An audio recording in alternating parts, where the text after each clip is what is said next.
If your house was built before 1990, it probably has asbestos-containing materials. Asbestos materials in and around the home are often best left alone if they are in good condition and unlikely to get damaged. If you're thinking about renovating or doing home maintenance and need to know if asbestos is present, we can help. All Northern Rivers councils provide subsidised household asbestos testing and disposal kits that will assist you to test and, if necessary, remove and dispose of it safely. We strongly recommend using a licensed asbestos removalist to remove and dispose of asbestos waste. If you have more than 10 square metres of bonded asbestos or any quantity of friable asbestos, it must be removed by a licensed asbestos removal contractor. Our list of contractors is available on the New South Wales Safe Work website, or you can check the yellow pages. The rest of the information provided in this video only applies to the testing or removal and disposal of up to 10 square metres of bonded asbestos-containing material, which was commonly used as flat fibro and corrugated roof sheeting and compressed asbestos cement sheet for pipes and floor tiles. As a rule of thumb, if you aren't sure if a material contains bonded asbestos, just assume that it does and treat it accordingly, or do a test to confirm. Our household asbestos testing kits help you to safely and easily take a sample and send it to a licensed laboratory for testing.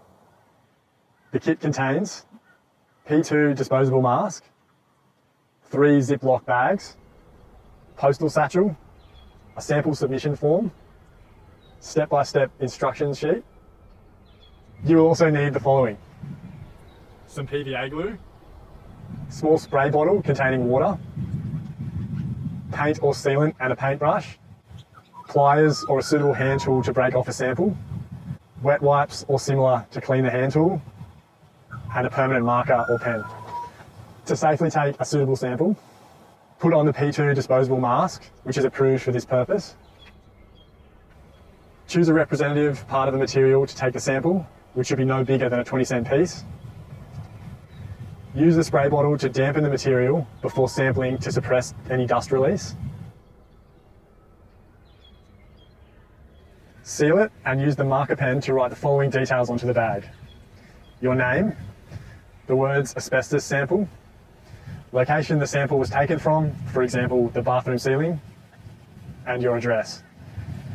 At the sampling spot, paint any damaged or exposed material that may potentially release dust. If taking another sample from a different location, complete the previous steps 1 to 5. Clean your hand tool thoroughly with a wet wipe, then place the wipe, the mask, and the sealed and labelled sample bag or bags into the largest Ziploc bag and seal it securely. Complete the sample submission form. It's recommended that you keep a photocopy for your own records.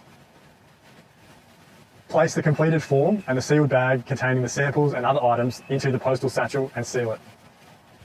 Post the satchel in the mail and you're all done. The results of your test will be emailed to you within 3 to 5 working days of them being received. Further information is available with the test kit, or you can contact your council or refer to the North East Waste webpage. Placing asbestos in your curbside bin or amongst other materials taken to your local landfill presents a serious health risk to your household as well as to council, landfill staff and the general public. It's considered to be illegal dumping and may result in heavy fines. It's really not worth the risk. Remember, you can get a household asbestos testing or disposal kit from your local Northern Rivers Council, or for more information, contact your council or visit North East Waste at newaste.org.au/asbestos.